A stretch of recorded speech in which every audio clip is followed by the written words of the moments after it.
Welcome to another edition of the Long Gospel Devotional. My name is Erick Sorensen, and each week I gather with you to look at God's two words and what they have to say to us from all of the scriptures. This week we're looking at the epistle text for this Sunday's upcoming lectionary, and I can assure you it's a passage that I think 99% of the entire world, whether Christian or non-Christian, has heard at some point in their life. They've seen it Instagrammed.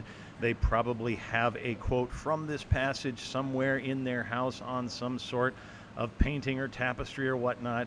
I am, of course, going to be looking at 1 Corinthians chapter 13, what is sometimes entitled Paul's love chapter.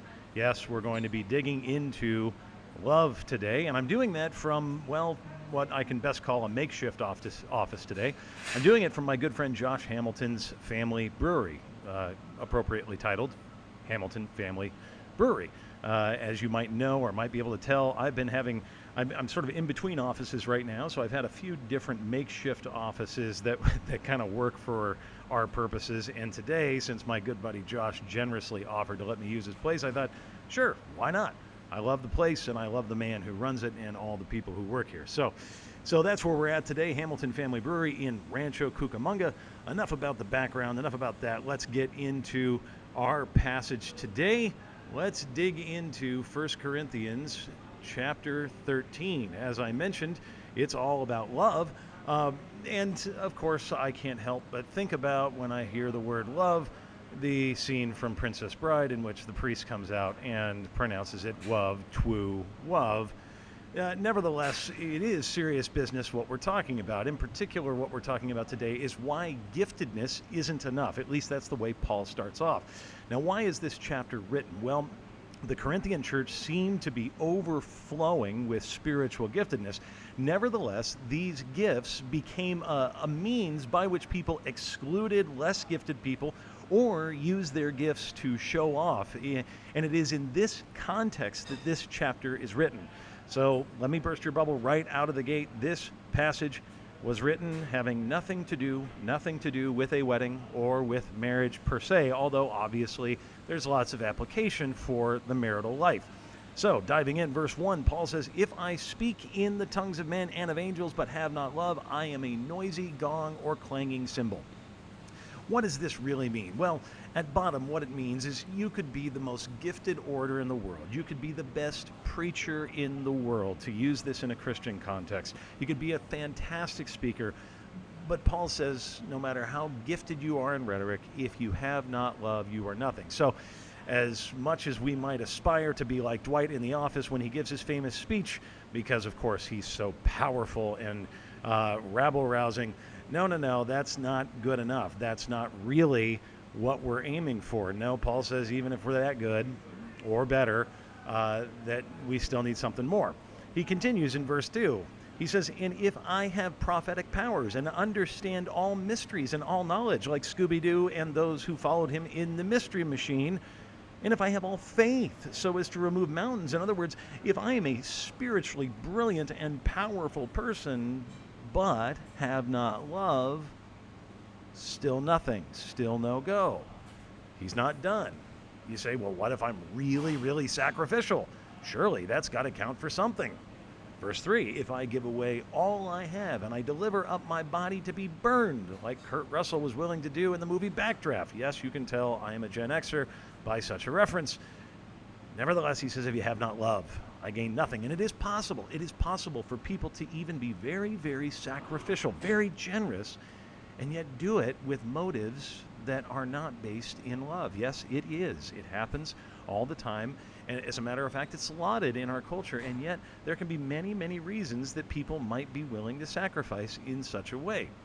So what is all of this about? Well, he says basically, what he ends up doing is defining love for us. He answers the question, what is love, far better than Saturday Night Live ever could. And first thing he says is that love is patient. Now, the word for patient there, another way of saying it is long-suffering. Agape love, which is the word that's used for love all throughout this passage, agape, sacrificial love, yes, it's going to be patient, which means, yes, there's going to be suffering involved, and oftentimes long suffering. It's not possible to really meet the depths of love for other people without the possibility and indeed the circumstance of suffering for the other, even if it's not because of something they've done to you. Just knowing that one day that person may die, and indeed will die, is going to involve suffering. But oftentimes it ends up looking like enduring things that they've done to you and things that they've done against you. Yes, part of love is being long-suffering. He goes on to say love is kind. No, not Richard Kind.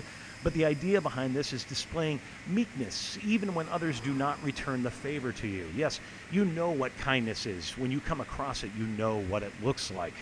Love does not envy. It's not striving to have what others have. But no, love has this sense of being content with what it has. It's not trying to tear down others to exalt itself. But no, it's actually happy with others' success. Love does not boast. Obviously, this is all related. Love does not say, I don't know how to put this, but I'm kind of a big deal. But instead, love is rejoicing with people that actually are doing well themselves.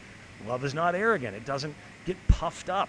That's the word for arrogant in Greek. It could be translated puffed up, And of course, again, child of the 80s, can't help but think of the Stay Puft Marshmallow Man. Yes, when you come across an arrogant person, that's exactly what you're coming across. Somebody who's blown up with lots of marshmallowy goo that eventually is bound to explode. Continuing on, he says, love is not rude. And the idea here is, in Greek, it's unbecoming. Love is not something that's unbecoming to other people. It's very rare, indeed maybe impossible, for someone to be really rude and to be described by others as a loving person. That's not the first word that comes to mind. Paul continues, love does not insist on its own way. It doesn't say it's my way or the highway. It's not proud. That's really the idea here. But love is open to hearing different perspectives. Yes, I know. Sometimes those different perspectives can be wrong, but love doesn't immediately discount someone else's point of view just because it happens to disagree with your own. Love is open to hearing what others might have to say, even if they indeed end up being wrong. Love is not irritable. It doesn't say, what really grinds my gears like Peter Griffin? Everything. No. Love is not love does not display itself by being irritated all the time. Now, sometimes when we read this in English, we can think that this means you're not the kind of person that irritates others. Obviously, that can apply, but the fact is that's not always in our control. The way we chew, the way we move, the way we do things could be an irritant to others without us even trying to. But this actually, in Greek, it's the passive tense. And so what that means is this is somebody who isn't easily irritated by others. They're forbearing with others' sins or others' flaws or others' failures. So, if somebody has a real bad lip-smacking problem, the loving person is able to endure such things without wanting to smack them in the face. Yes. Love is not resentful. One of the few times that I've decided instead to use a picture to actually use a quote that I think is an offshoot of something Anne Lamott said about unforgiveness.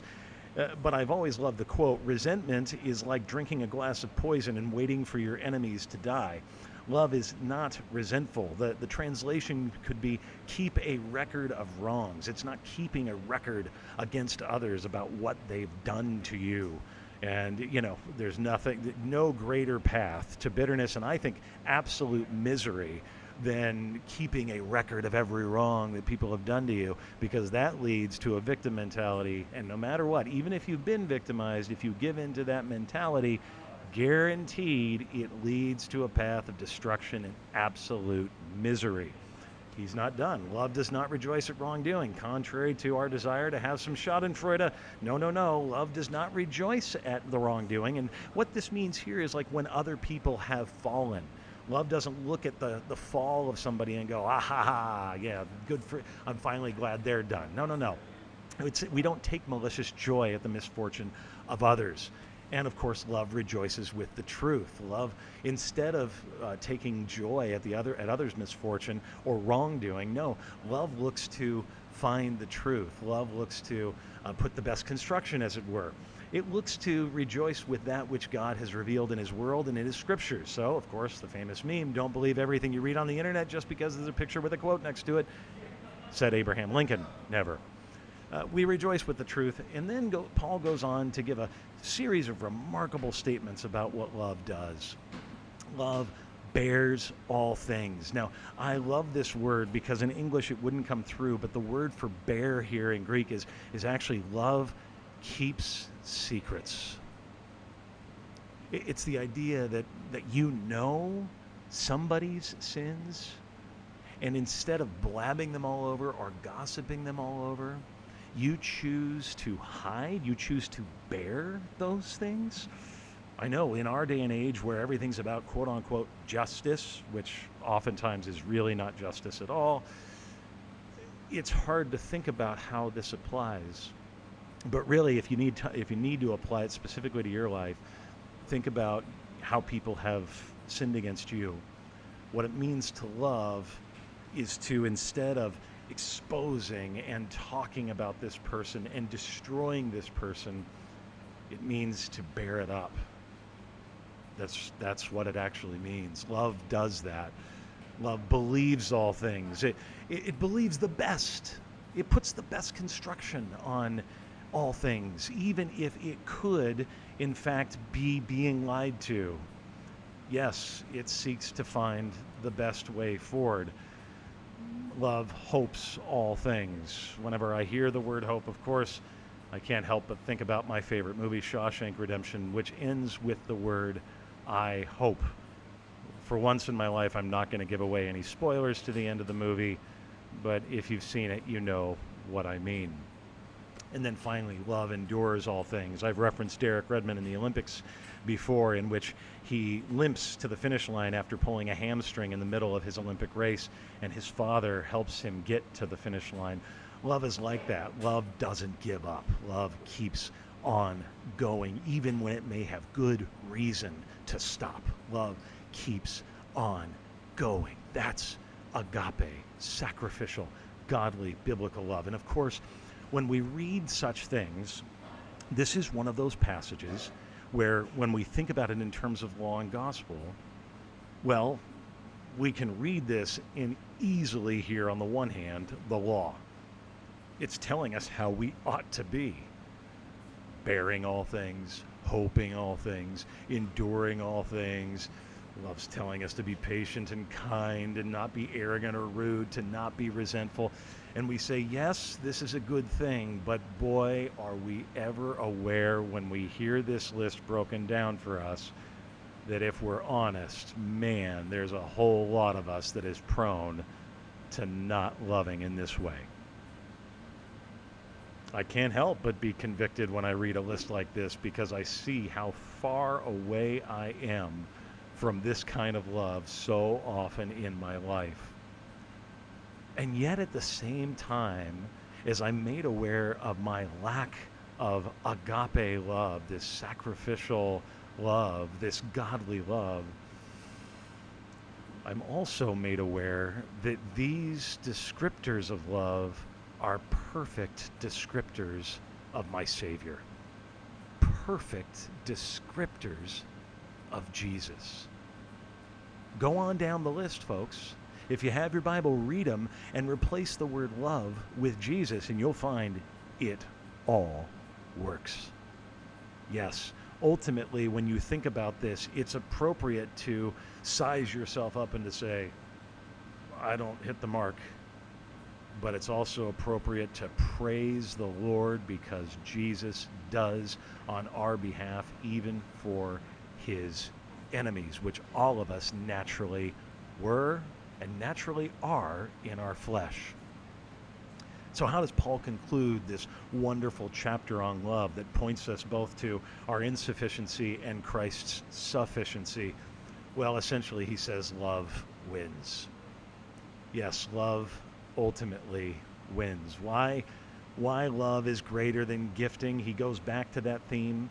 I can't help but think about, when I think about what this love looks like, I can't help but think about older couples that have gone through the struggles that come with being married for decades.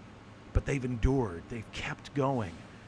And at the end of their life, there's no one they want to be next to more than the other. I remember walking the streets of New York City once and seeing a couple just like the one in this picture and feeling thankful for seeing such an example of love. Yes, I guarantee you, I've talked to them. I've talked to many, many older couples. And folks, I can tell you, they've had their fair share of trial. They've had their fair share of difficulty. They have endured the storms from outside and from within. They've endured the sins that they've committed against each other. It's true, but man, is there anything more beautiful than what they've endured? Few things match it. And so Paul says at the end, the reason love beats out any gifting one might have is because love alone will remain. Look at what he says, love never ends. As for prophecies, they will pass away. As for tongues, they will cease. As for knowledge, it will pass away. He's referencing back to what he started off talking about. He says, for we know in part, and we prophesy in part, but when the perfect comes, the partial will pass away.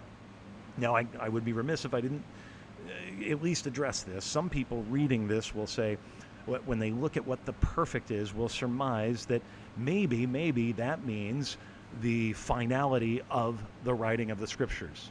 That would account for the reason that after basically the first century, we don't see as much prophecy or tongue speaking or words of knowledge. And that makes some logical sense because indeed there is a pretty big drop-off in the miraculous work after the first century, historically speaking. It works from you trying to sort of do history. But the fact is, neither the context nor anything else in this passage would support such a reading. And so I don't take that position. In fact, continue on with me so you can see what I mean. He says in verse 11, when I was a child, I spoke like a child. I thought like a child. I reasoned like a child. When I became a man, I gave up childish ways. And here's why I say this isn't really about the conclusion of the Scriptures being canonized. No, I don't think that's the case. No, I think the perfect coming is the most natural reading of the perfect, which is the second coming of Jesus Christ. He says, for now we see in a mirror dimly. Yes, that's still true today. And especially back then, a mirror wasn't like modern mirrors where we can see a pretty good reflection. They were usually a piece of bronze that was really, really dim when you saw a reflection of yourself. He says, now we see in a mirror dimly, but then face to face. Now I know in part. Yes, that's true. We still don't know everything. Even though we have the canonized Scriptures, we still don't have everything figured out. Nevertheless, Paul says, then I shall know fully. Now I know in part, then I shall know fully, even as I have been fully known. And here you'll notice another argument for why I say this is about the second coming of Jesus. What does he say will happen when the perfect comes? We will see face to face. Yes, we will see Jesus at the second coming, and we will then know fully all of the mysteries, all of what God has chosen to reveal to us, and all of what God has done throughout his world. Paul concludes then, so now, faith, hope, and love abide. These three, but the greatest of these is love. Yes, folks, it's true. Why love out of all the three is the only one to remain? Well, we won't need faith anymore because we'll see. And our hope will be fully realized. But love will be the thing that continues to be our source of life because we'll be fueled by the source of God's love. And indeed, we will be filled for the first time perfectly with true love for others, even as we seek to love others imperfectly now as forgiven, loved children of God.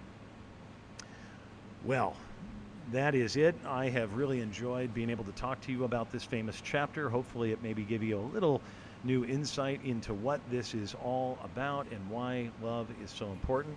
I pray that you have a great rest of the week and that God would richly bless you. Thanks. Bye.